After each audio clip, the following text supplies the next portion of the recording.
各位网友，大家好，今天是2020年12月15号，星期二，欢迎大家参加王健每日观察直播1的节目。我们今天的题目是制裁澳洲，中国完美演绎搬起石头砸自己的脚。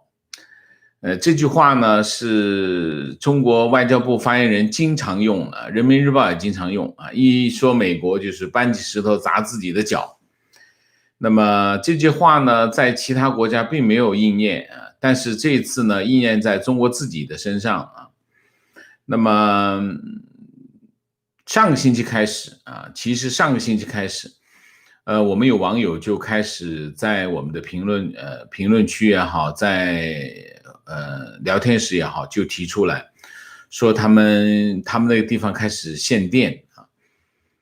我刚开始的时候没太注意啊，然后情况多了，我开始注意了。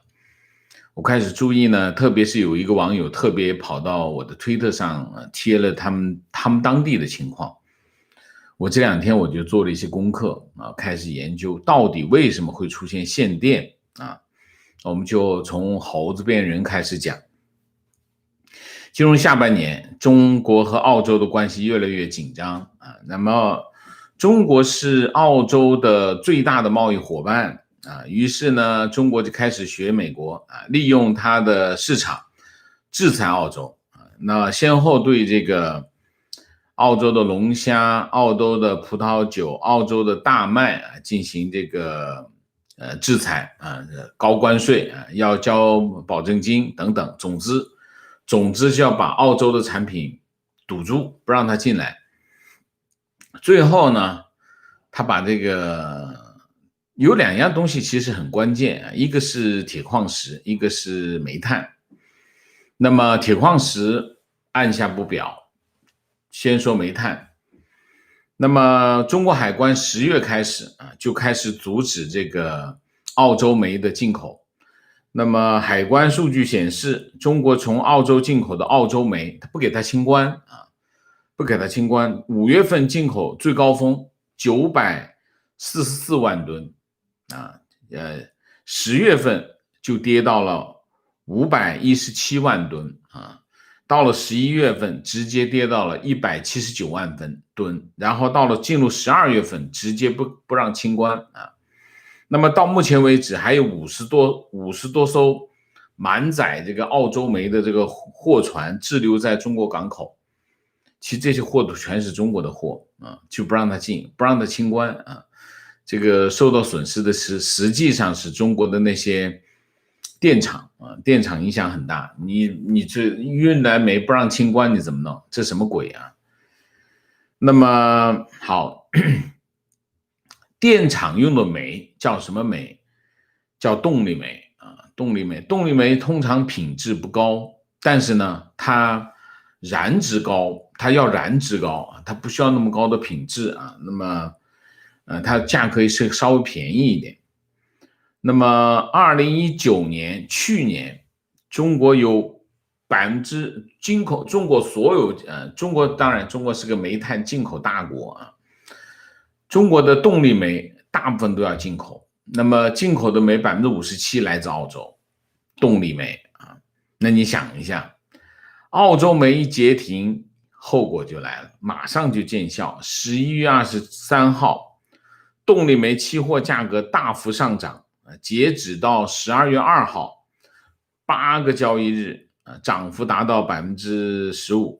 12月2号，郑州正煤期货夜盘冲到了多少？695啊，上市以来的第3高位，触及到699.2的涨停位啊。那么秦皇岛是个非常重要的煤炭进口的港口，5500大卡的动力煤现货643元，创22年的新高啊。那么长期以来，中国的动力煤的价格呢是在500到570块钱，那么北方港口动力煤现在已经超过了640块钱。那么年底是煤炭需求的旺季啊，那么电厂的配额，电厂都是有进口煤炭的配额，那么很多都已经用完了，那他就要在国内买。国内的煤虽然呢政府出了给这些电厂发了这个2000万吨的这个进口额度，就是它额度用完了，这个给你再加啊。但是从询价到定价、订货到这个煤炭运进来要多长时间？差不多要半个多月到1个月的时间。也就是说，远水解不了近渴。那么为什么现在就是中国配合这个澳洲煤的阻止澳洲煤进口啊？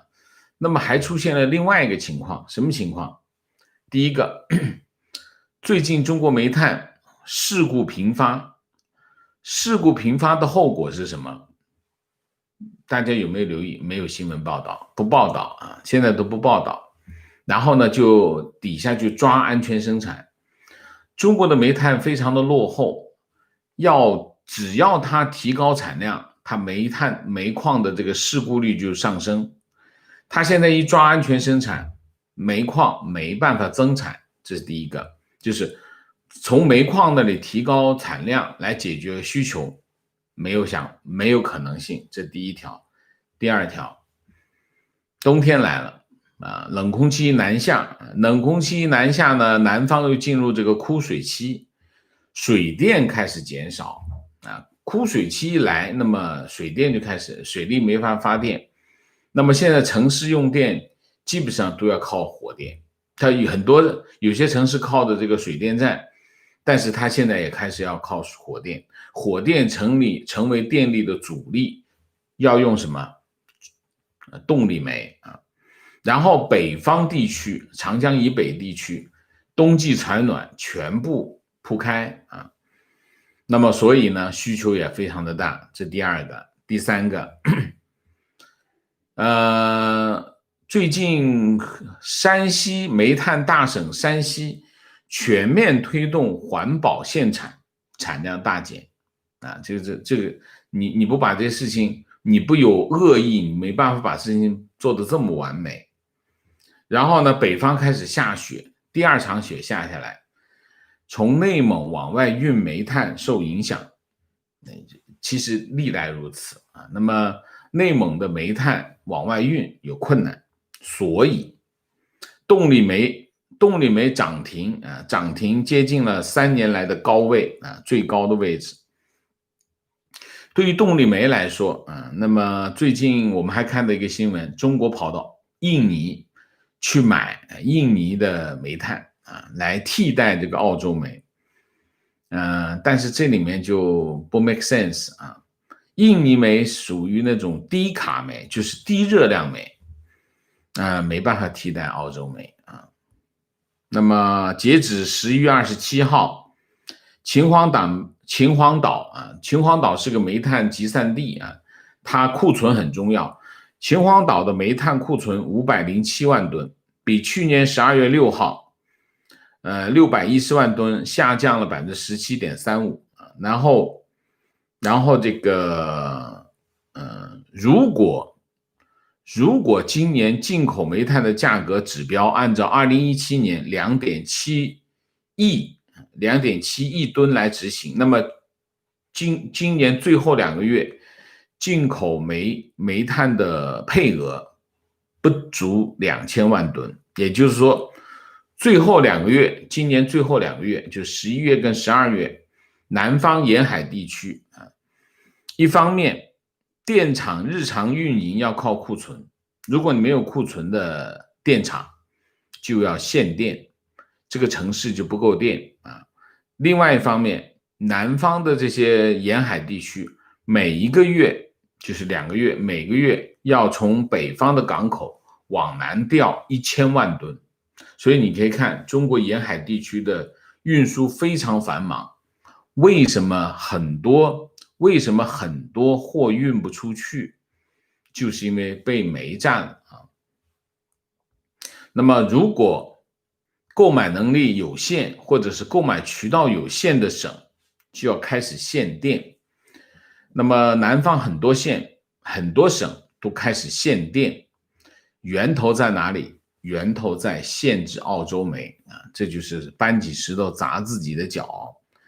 那么这件事情，我们只举一个省的例子，就是浙江啊。浙江基本上是中国经济最发达的3个省，广东、浙江、江苏，浙江更发达一点啊。浙江民营经济最发达，出口最厉害啊，所以浙江是个经济很活跃的一个省。浙江省是个什么情况？说一下啊，其他我们就不举例，我们只说浙江啊。2月14号，浙江很多工厂已经收到当地政府的通知，要求14号要求从即日起到12月31号实施限电，所有的加工厂全面停产，甚至政府机关也收到通知啊，要求气温在3度以上不能开空调，因为南方没有暖气，南方的这个采暖主要是空调。政府部门3度以上都不能开空调。那么义乌、金华和长沙啊，湖南长沙陆陆续续发布这个限电的通知。温州，先说温州啊，温州对高能耗低产值的企业，在12月15号到12月31号，实行限电啊，否则不服从的企业停产，断电停产20天啊。限电的安排是这样：第一次停产限电12月15号到12月19号，第二次12月22号到12月25号，第三次12月28号到12月31号，那没几天开工啊。那么金华12月工业用电的停电计划是这样啊，从13号到12月31号，一类企业开一停一，就是开一天开工一天停工一天。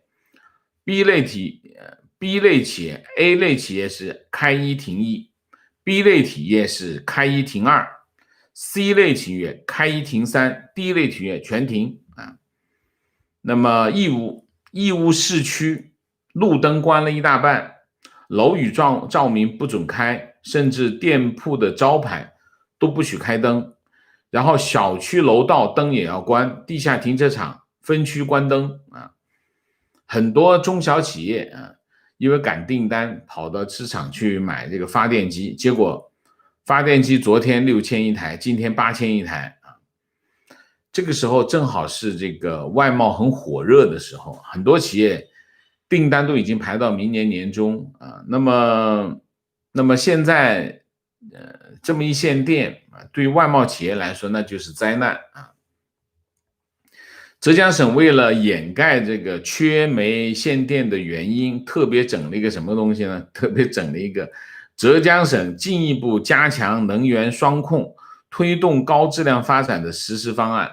这是个非常典型的共产党的操作啊！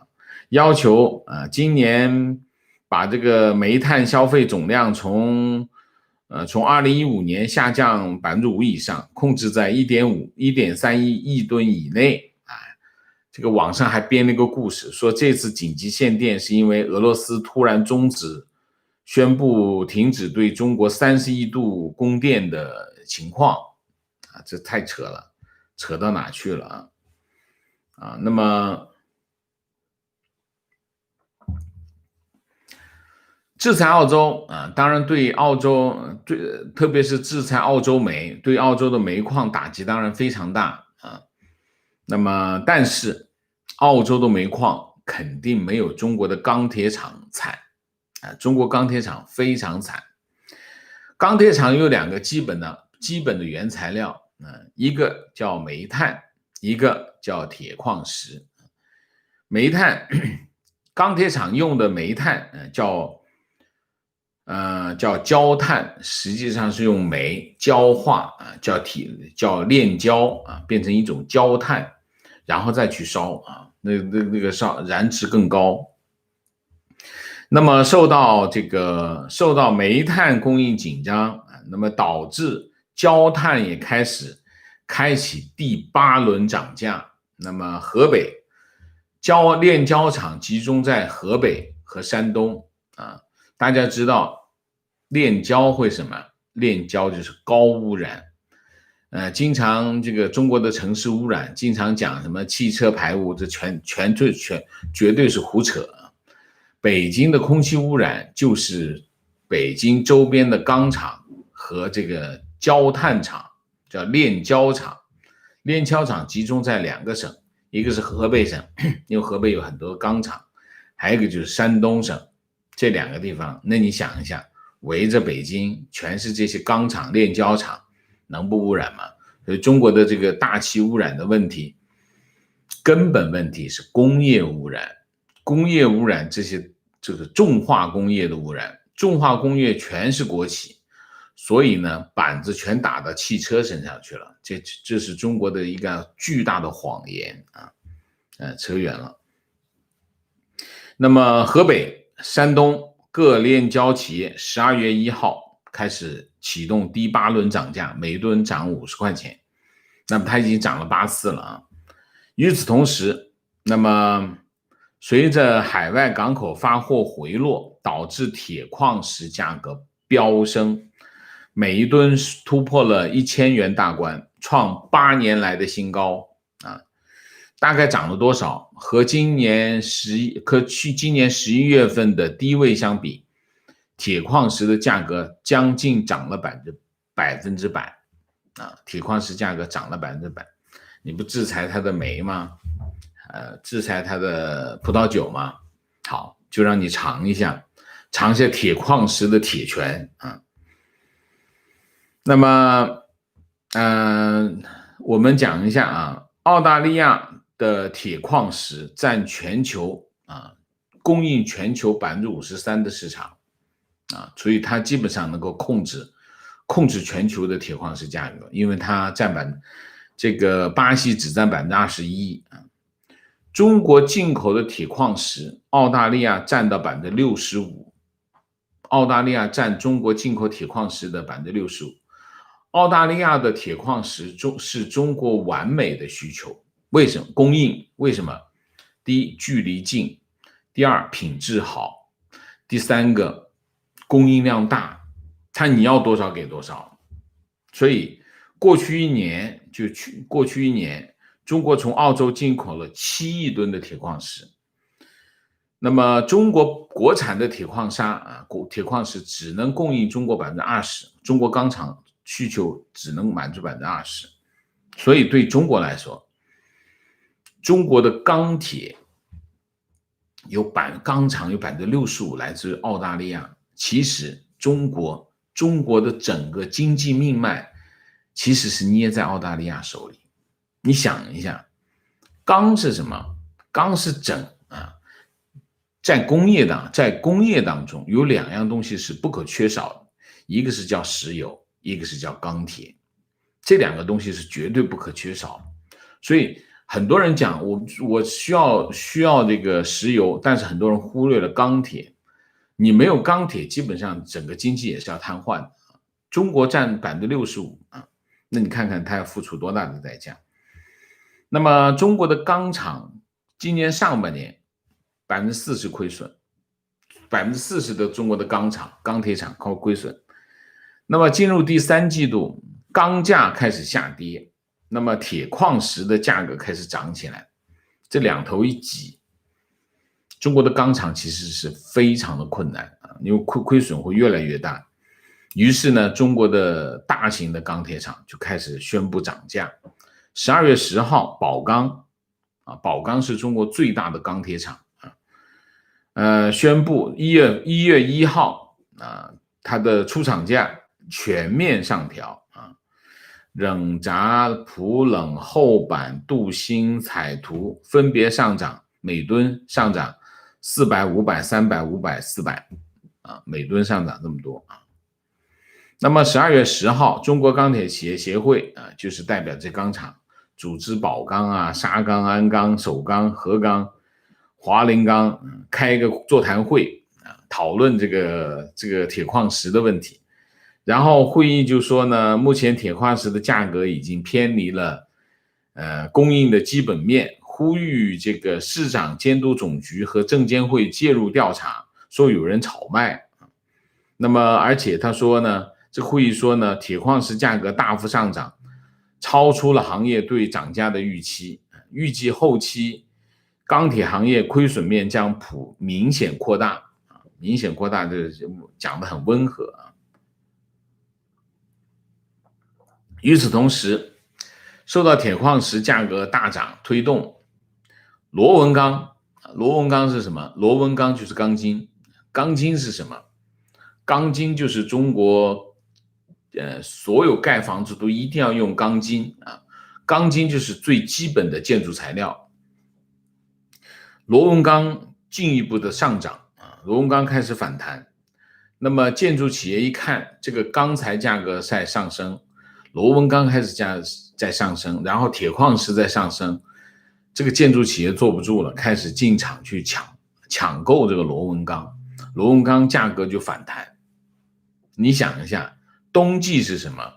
冬季是建筑材料的淡季，因为冬季北方没办法施工啊，北方没办法施工，所以呢，螺纹钢的需求是下降的，这个时候价格弹起来了啊，大概就是这样。基本上，我们总结一下啊，中国制裁澳洲，把自己的企业、把自己的经济、把自己的城市搞得鸡飞狗跳，损失惨重。啊，这就是典型的搬起石头砸自己的脚。那么本来呢，中国跟澳洲的经济呢，它是双向依赖。一方面呢，澳洲非常依赖中国这个市场，因为你想，它的铁矿石65%卖给了中国，翻过来，中国65%的铁矿石来自澳洲，57%的动力煤来自澳洲，57%的进口动力煤来自澳洲。所以他们之间是双向依赖，就是说我依赖你，你也依赖我。那么虽然中国经济比这个澳洲的经济体大几倍，但是呢，中国对澳洲的制裁，它付出了比澳洲大好几倍的代价。原因是什么？原因是你体量越大，这个冲击产生的这个反响更大，所以呢，损失也是大很多倍啊。所以这一仗如果算这个经济账的话啊，政治账我们且不说啊，算经济账，这一仗中国完败啊，这是第一个。第二个，我相信中国在对澳洲采取这个措施之前呢，也做了一些计算啊，他不可能不做计算，但是中国失算了几个方面。第一个，他只算了对方的损失，他只算对方啊，我制裁你的煤，你会损失多少？我制裁你葡萄酒，制裁你的大麦，制裁你的这个等等等啊，龙虾，你会损失多少？那么，但是呢，他没有算自己的损失啊，他自己损失比他大很多。你想一下，从煤炭一直穿到钢铁行业。从钢铁行业再往受创制造业，制造业是需要钢铁的。你钢铁价格一上涨，整个制造业的成本就上去了。你想损失多少？这个损失，你坐在那拍脑袋算不出来的。这个整个的产业链都会受影响。所以呢，这是一个，就是他只算了对方的损失，没算自己的损失啊。那么还有很多，他这个制裁这个方案不完备。你想，他说我制裁澳洲，他上来就10月份就开始制裁澳洲，11月份才跑到印尼去买印尼的煤，你是不是太晚了一点？你早干嘛去了？你买煤你需要时间的，半个月以上，半个月到1个月才能到货的，才能够运，还有订船，一大堆的事儿呢。他11月份才跑到印尼，11月中我印象中才去印尼买煤，你买的什么时候？黄花菜都凉，而且印尼的煤跟澳洲煤根本没法比，没办法比，差很多。那么很多电厂用不了印尼的煤，只能用澳洲煤啊。所以呢，没有准备，没有落实，结果远水解不了近渴。所以很多地方限电的原因是什么？就是没有煤，动力煤没有了。这就是要搬起石头砸自己的脚，就在这里。说做坏事滴水不漏，做正事千疮百孔，一塌糊涂，就是这就是一塌糊涂。你早干嘛？你既然想制裁他，你早早的把那些煤都准备好，你开始制裁他。你都没准备好，你制裁别人，那不自己傻吗？这是一套。第二个，中国的第二个失算是什么呢？就是他以为制裁了澳洲，澳洲很快就会屈服，对，结果澳洲煤是有损失啊，澳洲龙虾是有损失啊，但是铁矿石赚回来了。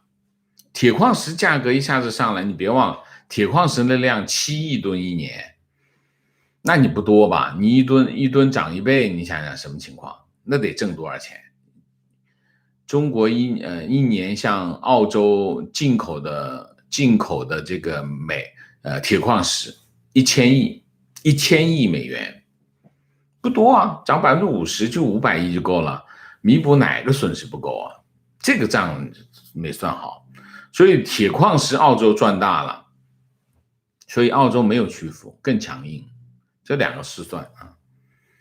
这是第二个。第三个，这一仗打下来对中国影响非常大啊。第一个，沿海地区由于煤炭供应不足，导致电力不足，损失不计其数，而且这个时候出口正旺啊，因为其他国家还没有恢复，中国已经恢复了。然后呢，你这个时候很多订单跑到中国来，本来你把这个订单吃下来，把上半年的损失给补回来挺好，结果好没电，工厂没办法开工啊，工厂没办法开工，等你把这个事情搞过去之后，其他国家你别忘了，现在疫苗已经出来了，疫苗一出来，别人发订单往你这一放，接不了，我再往其他地方派订单呗，这完美。这是个完美的结合，正好把订单转移到其他地区去。你说你不带有恶意，你能把这事情办得这么完美吗？啊，这是第一个。第二个，那么很多地方城市用电、城市采暖都因为有煤炭的问题，导致整个城市的运行一塌糊涂。很多家庭根本冬天没有暖气，北方冬天没暖气那疯了都。啊，这就是什么？这就是共产党吹嘘的治国啊，国家治理能力啊，国家治理能力就这个水平啊，一塌糊涂啊。第三个，钢铁价格反弹，钢铁价格的反弹对什么呢？对什么影响最大？对通货膨胀影响最大啊。那么通货膨胀，钢铁的价格有点像什么？有点像猪肉价格。猪肉价格去年从前年开始，从2018年开始，猪肉价格飙升，对中国的通货膨胀起到了核心的影响啊！中国价格核心居高不下，通货膨胀。好，现在钢铁价格上来，钢铁价格要是上来的话，现在还不知道它会涨到什么程度。如果钢铁价格涨的幅度很大的话，后果是什么？后果就是通货膨胀又要往上跑，通货膨胀往上跑，对中央银行来说这是非常痛苦的一件事情。这叫什么？这就叫滞胀，需求下降，通胀上升，这就是滞胀。中央银行没有办法对付滞胀啊，这是第三个，就是通胀的问题。通胀的问题对宏观经济就钢铁价格的影响，对宏观经济的这个政策有非常大的问题。那么第四个，市场秩序一片混乱啊。那么钢铁、煤炭、钢铁的下游，我们刚才讲建筑材料，你可以往下延伸很多领域，都在一片混乱当中。混乱是什么？混乱就是亏损。混乱的另外一面就是亏损，或者是本来是挣钱的没钱挣了，本来是没钱挣的就赔钱了，就是混乱。市场混乱的代价是什么？市场混乱的代价就是利润啊。那么这是第三点，所以我们说这一仗就是中国启动对澳洲的这一仗，对中国的影响非常的大啊，都是负面影响，没有正面影响啊。中国占什么便宜吗？没有看到占什么便宜。第四点，我觉得这个影响更大。大家记得之前上个星期大众汽车因为什么呢？因为芯片的问题啊，它停产。大众汽车它因为芯片它有做两样东西，两个模块，一个模块就是稳定系统啊，就两个模块，它两个模块没有的话，这个车就做不了，所以它大众汽车停产。大众汽车停产其实反映了什么？反映了中国在高科技领域的这个产业链的薄弱对传统行业的影响。就是说我们以前讲中国在高科技领域它产业链很薄弱，它只会对高科技产品有影响，比如说对手机啊，比如说对 5G 这些 5G 设备啊等等会有影响，但是其实不是的。其实你看呢，从大众汽车的这个停产，你可以看到高科技的产业链的脆弱对传统产业的影响很大啊，这是第一个。第二个，你从这次澳洲煤你可以看到，就算是传统产业，它的供应链也非常的脆弱，这两头都很脆弱，高科技也很脆弱，传统产业很脆弱，那你还有什么不脆弱的？所以呢，你就总共说明什么？过去30年啊，中国经济得益于什么？得益于一个非常重要的整个的世界经济的循环，这叫什么？叫经济全球化、贸易自由化，叫全球化。全球化让全世界的产业链，统一全世界的产业链，中国变成产业链的一部分，所以中国得到了很多的好处，就是所以全球化，中国是全球化的受益国，这是一个方面。但是另外一方面意味着什么？意味着中国经济高度依赖全球产业链啊。那么高度依赖全球的产业链，一旦供应链出现问题，那整个国家经济陷入混乱，这是一个问题。就是说，我们通过这两件事情，当然，其实华为制裁华为已经反映了高科技产业链的脆弱性。但是你可以看，就我们通过这两件事，你可以看到，中国整体经济非常脆弱，非常的脆弱。那么也就是说，我们翻过来讲，如果是一个跨国公司，你就要考虑什么？考虑你在部署你的供应链的时候，你不能够把所有的供应链来自于中国，甚至供应链的供应链都不能全部来自中国，你可能要切出2/3出去，放到其他地区去所以这个问题，那么这意味着什么？这意味着很多的跨国公司要重新规划它的供应链，那么产业链外移将成为中国近程会发生的事情这是第4个。第5个，中国是全世界第2大经济体，虚胖而已，纸老虎，非常脆弱的经济体这就是结论。好吧，那我们今天的主题就讲到这里，我们下面进入互动进入互动之前，例行公事，请大家点赞，请新来的网友订阅，请大家加入我们的会员，支持我们做更好的节目。那我们进入互动之后呢，请大家不要聊天，4个情况、问题、观点、情绪那么我还是在这里特别呼吁，请大家关注我的推特号跟脸书号。那么有2个作用，第一个，我们建立一个其他的联络方式，万一有什么情况，我们可以找到大家，大家也可以找到我。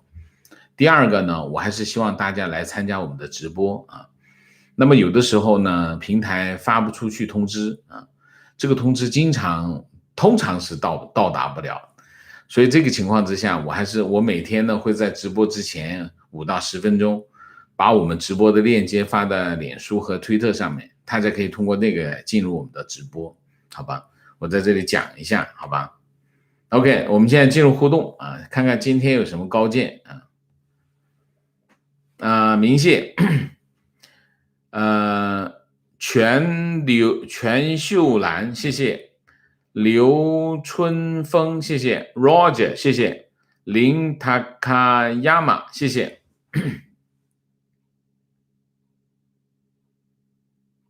诶，不对呀。哦，是的哈，没错哈。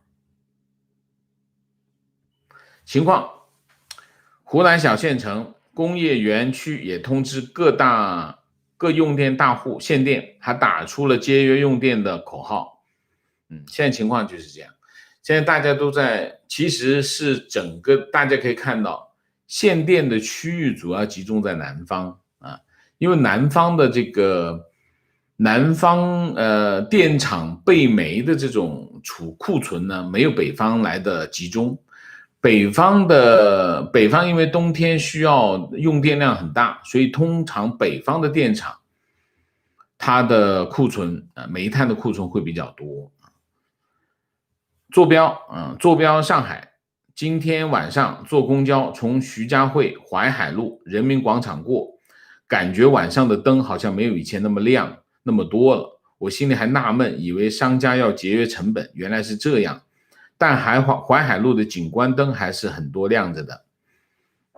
中共在这些领域撒谎编故事，无出其右啊。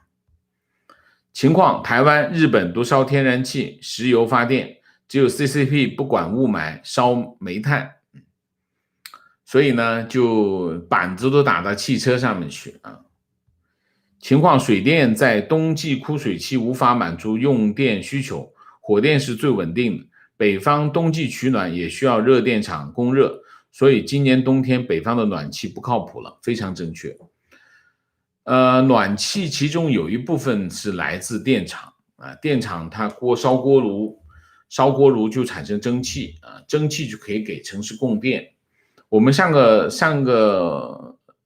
星期的视频有个视频讲的是河南的有一个城市没电没有煤了，没有钱买煤了，没有钱买煤怎么办？市政府要求电厂你把电压降下来，我们就是煤就烧得少一点，我们这个库存的煤能用的久一点，但实际上库存的煤只够用很短的一个时间。然后这个电厂就告诉大家，如果我电压降下来的话，我这个供暖的气压就不够了，有些地方就供不到气了就是这种情况。中国缺煤、缺动力煤、缺焦炭。我以前是节能的煤炭要化验的，国内煤含硫高，能量少。中国以前的雾霾跟中国的煤炭含硫高、能量低有很大的关系。北方一到冬天就雾霾严重，后来逐渐取缔。对，情况：浙江确实限电了。朋友做外贸，他们办公区还好，但是给他们供货的供应商全部被限，所以他们的订单没办法按期交付。五毛不要扰乱视听，我刚刚跟朋友打电话，顺便问了，你们五毛的办公店用电没有被限没有用的五毛在这里能翻起什么浪？情况：浙江要求机关单位3度以下才能开空调，并且不能超过16度。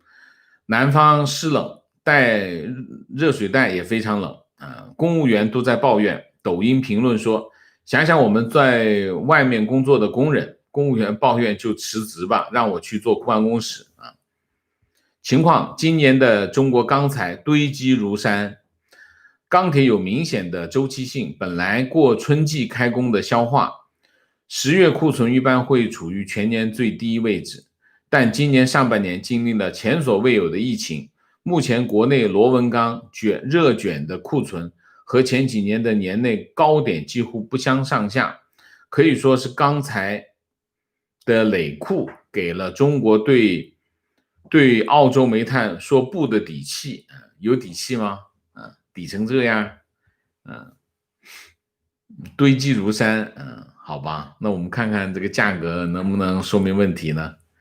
观点，无论支付多大的代价 ，CCP 都不会在乎，因为最后买单的是韭菜，只要达到打击澳洲的目的，估计市场崩了也不在乎。不要低估 CCP 的决心，也不要高估他们的实力，非常正确。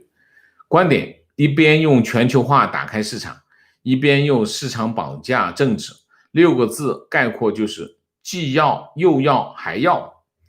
但是自由世界的国家什么都不能要，也不能卡我的脖子，不然我就勒紧全国人民的裤腰带。人民过苦日子，不用高端手机，少吃饭，不开空调。观点，过去20年，中国经济高速增长，伴随着短视、疯狂逐利、不择手段，忽视国民素质教育。这就是为什么今天芯片被卡脖子，大宗矿产和稀土没有国际定价权，整个国际形象塌方式滑落。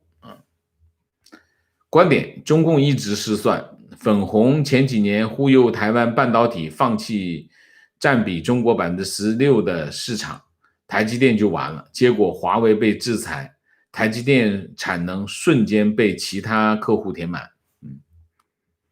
王老师，别把共产党这些人看得太有权谋，太有头脑，其实这些人是既得利益者，只想保住他们的权跟钱而已，管你老百姓死活。从毛泽东以来一直如此，这些人有什么治国能力？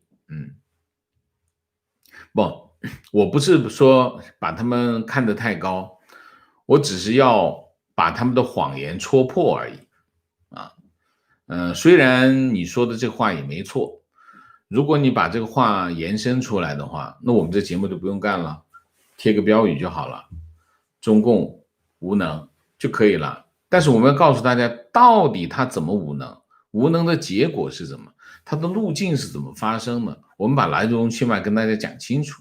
我的任务就是做这个，所以大家不要觉得好像我说大家已经知道的结果的事情。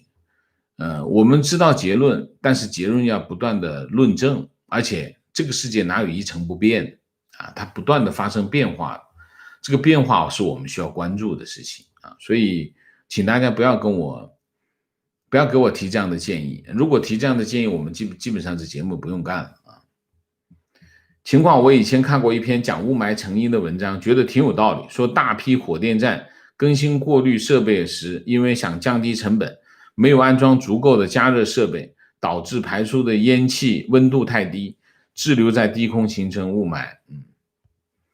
其实我讲根本的原因，中国的污染，空气污染的主要的原因都来自工业那么有没有生活用的？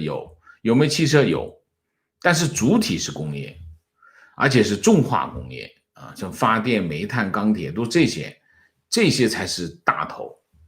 其他的你把这些解决了，空气污染解决了80%，那你汽车搞它干啥？提问：中国是世界上最大的芯片买家，人家断供难受；中国是世界上最大的铁矿石买家，人家涨价难受；中国是世界上最大的稀土卖家，没有定价权，日本囤积中国稀土足够国内使用100到300年，从而掌握稀土国际定价权。中国铁矿石很便宜的时候，为什么不囤积呢？中国在很早以前为什么不投资芯片呢？到底为什么呢？这就是他们的国家治理能力国家治理能力就是这个水平情况，今天得知本市几家规模较大的教培机构资金断裂，今天我已经知道关了3家，今天还有1家机构关门跑路，最惨的是家长昨天刚交费，今天上课就关门了，还有1家机构已经4个月没给员工发工资了，今年的教育培训真的很难，能够扛到今天的不容易为什么？你想一下，上半年疫情就上不了课，你收不了学费，那这个机构能够熬到今天其实是不容易的。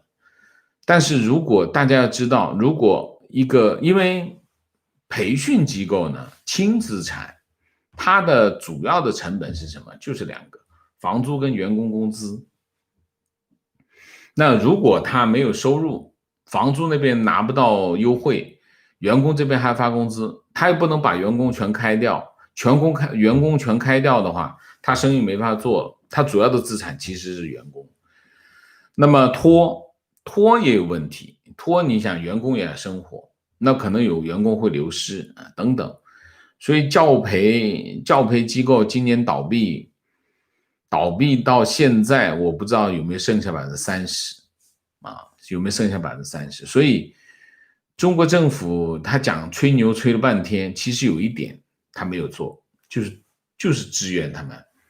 美国也好，西方也好，什么叫直升飞机撒钱？直升飞机撒钱就是中小企业赶紧来申请，我给你钱，先给他发钱，帮你发工资，发3个月再说，发完3个月以后，你再来跟我贷款吧，我借钱给你，让你活下来。所以为什么我讲美国或者是西方国家，它经济反弹会比中国快？原因是什么？原因是中小企业它活着，当然也有倒闭的啊，也有倒闭，但是大部分都活着，大部分活着。当它经济恢复正常的时候，它反弹就非常的快。中国政府就没有干这个事情。中国政府是不是想有没有借钱？他也借很多债，借了很多债干嘛去了呢？他没有拿去，他跟美国政府不一样。美国政府借钱是干什么？借钱是拿去支援中小企业，支援的老百姓。他不，他支援他自己，全给养自己那帮人，因为他政府规模非常的大，就这个，所以情况不一样啊。问题，上周开会，领导说他就不同意中国实行民主自由。一个连村长都选不明白的国家，怎么可能有能力选出合格的国家领导人？请教老师，这句话怎么破？这句话我觉得没有意义啊，没有意义啊。为什么？选总统肯定不是直接只选总统啊，你看一下。你要先把这个国家整明白，你到底实行什么制度？我实行帝制，我们只要选一个总统就够了，其他都不用选，就总统一层一层任命下来就可以了，那叫帝制。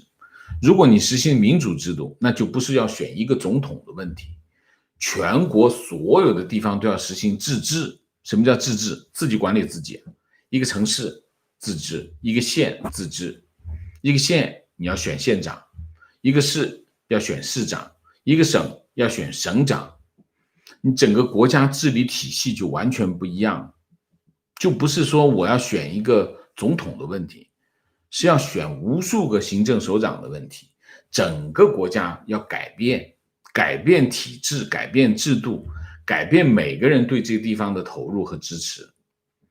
所以中国有没有能力这么做？你不是吹牛逼中国很厉害吗？你看看台湾都能做到，你中国怎么做不到呢？对吗？你不能一说我打台湾没有问题，个个拳头举得那么高，但是一做起事情来说我们就不行了嘞，你不能这样子嘛，对不对？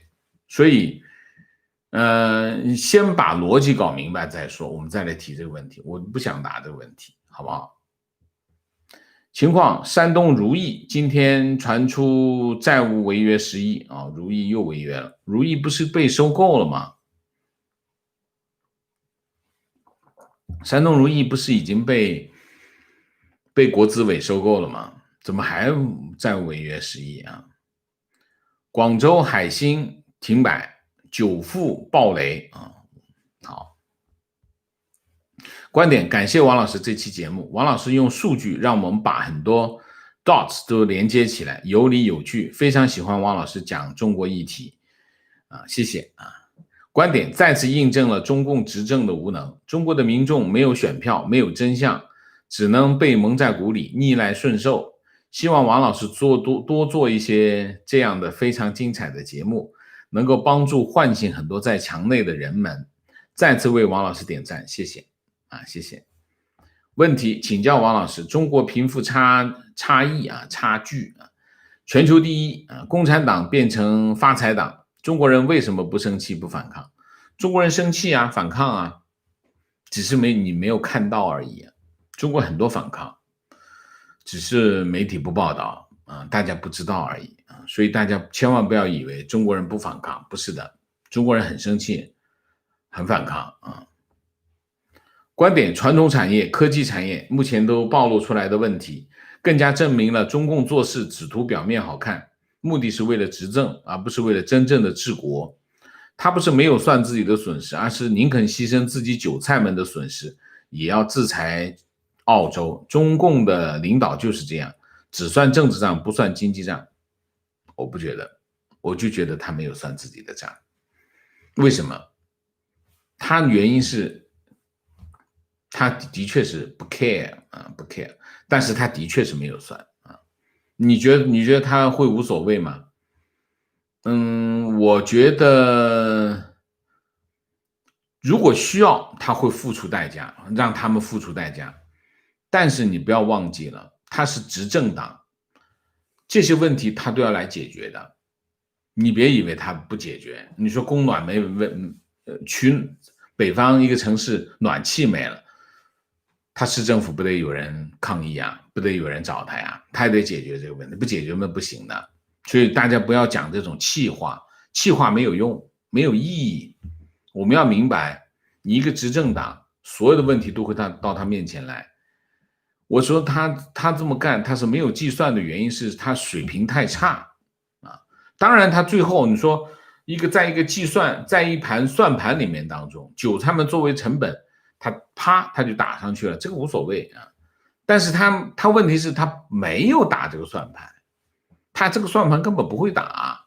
我讲的是这个啊。提问：王老师怎么看墙内各种世界先进水平科技的宣传？当然有，中国有非常先进的科技成果。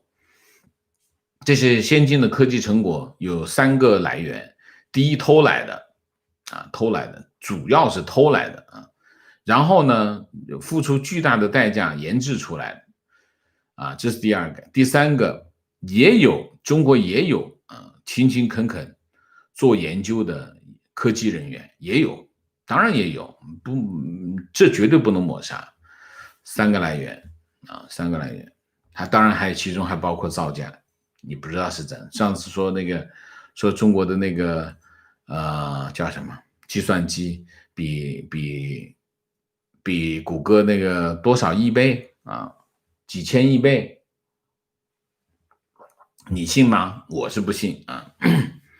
提问：中国的民用产品高度依赖进口技术，那么中国的军用产品是否一样高度依赖外国民用技术呢？听说中国的潜水艇防水活塞使用的是美国造纸厂的民用活塞，这个我就不知道。但是我知道啊，中国的军用产品主要来自中国的军工厂啊。中国有一条完整的产业链叫军工系统。中国花了很大的代价维持这个军工系统，但是中国的军工系统不行啊。为什么？封闭落后，然后呢吃大锅饭，所以他要军民融合。中国就提出一个军民融合的战略，就希望让这个利用民用的工业的技术来发展军用产品。但是这个军民融合里面又装了很多这个私货啊。本来这个政策没问题啊，就是说军工企业其实在迅速的腐败。腐败是什么情况？就是说它因为由于封闭，它效率非常的低，产品技术很落后。一个仪表仪啊，市场上卖600块钱，在它那卖5万块钱，而且非常差。但是因为它是军工系统，军品必须在它那定，所以它就卖5万块钱，外面只卖600块钱。中国就是个这样，军工系统是一个这样的系统，所以你说它是不是腐败？非常腐败。它的主要任务是什么？军工系统每天要做的工作是什么？就去捋这个军代表的毛，捋顺它，下订单买。一个厂子今天卖了10颗导弹，这个月的这个奖金有了。中国的军工厂基本上属于一个这样的状态，非常落后。那么军民融合这件事情，被美国打了一把。打了一把什么呢？美国原来呢对中国的企业呢分开什么？军用的限制，你要报批啊，民用的不限制。然后后来呢，他就军民融合，就冒充民用的去买。美国一看，哟，你冒充是吧？那我直接就不管民用、军用，全部都得报批，所以都买不到。所以你可以看现在这个火箭发射的这个成功率在下降，原因是什么？其实原因就是很多关键的元部件它买不到了，就是这样。所以它依赖民用技术，这它就遇到了军工系统的强有力的抵抗啊！军工系统讲政治啊，你不能够把我们抛弃啊，抛弃我们后果很严重啊！整个的军事装备还是主要靠我们来做的呀。所以这个问题其实中国现在还没有解啊！所以中国的武器装备还没办法在国产的武器装备当中，还是没有办法解决它自己的研发能力。说之前说那个什么歼11还不是歼12，乌克兰整个的图纸团队跑到这个厂子里面来，一步都做完，然后说我们自己研发。中国在这个方面厚颜无耻到极点啊！所以对国产什么自有知识产权，你看全世界有哪个国家一说这个什么东西就自有知识产权，没有国家会讲这个的，只有中国讲这个。讲这个的原因是什么？讲这个的原因就不是自己的啊。情况中国真的蠢的可以，每次总和世界最牛的硬碰硬，澳洲的煤炭和铁矿，台积电的芯片都是全球竞争力的产品，只要硬碰，一碰一头包，换个方向继续碰，挑最硬的碰，非常正确。情绪出国20载，对西方普世价值观和素质感慨颇深，上至元首，下至平民，哪怕黑帮街头混混，对陌生人也彬彬有礼，弱势群体礼遇有加，人与人见面微笑如沐春风。虽说哪怕有犯罪与人性弱点，但总让人心灵安宁，充满希望。反观中国人与人之间冷漠猜忌，生怕被骗也经常被骗，即使富有，心灵却迷茫，缺乏安全感。我去亚非拉也感到当地的人的质朴与平和，所以不是种族的问题，而是中共治下丛林法则横行，践踏文明与教养，扼杀人性。非常正确，非常同意。观点：国家治理能力跟上位的方式有关，屁股决定脑袋，所以决策者出发点不是从全局出发，而是从个人的利益出发。况且现在的当权者大部分老婆孩子都在国外，资产也在国外，国内只是捞钱，所以这片土地哪怕洪水滔天，他们都无所谓。OK， 观点反驳中国人不适合民主，可以用游泳来打比方。我们到底是学会游泳再下游泳池，还是先下游泳池再学游泳呢？民主不是洪水野猛兽啊！情况，王老师好，今天发现北京主干道的公交车站都有2个摄像头，应该是新装的。中国有全世界最多的摄像头，中国人在享受全世界最多的监控啊！明谢黄增培，谢谢 Helen 张，谢谢王老师的节目博大精深，请老师喝咖啡，谢谢 Helen。好，我们今天的节目就到这里，感谢大家的参与，我们下个节目再见。再见之前，请大家点赞，请新来的网友订阅，请大家加入我们的会员，支持我们做更好的节目，做更好的自己。谢谢大家，谢谢。